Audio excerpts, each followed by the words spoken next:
Anne! Ai perkele! Sekoitan nyt saa. Vittu se yhden numeroit se puhelimessa nää postissa. Vittu kuuluukset. Kummo vittu. Tulee vittu paremmin kun ota uudestaan kun päin. No jatka kehua. Leikkoot sitten sitä vähän. Janne ja Reko pelaavat pokeria. Mene kymppi. Näin pelataan suomalaista pokeria. Kaikki vai.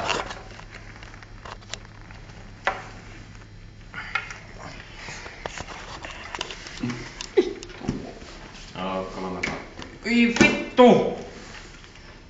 Nonne. Se on seinä jätkä. Reko on päättänyt korttinsa. Eiks vaan? Ja Janne vielä asettaa. Se on seinä. Kasi. No katos perkele. Kymppi, nelonen. Vitu huora!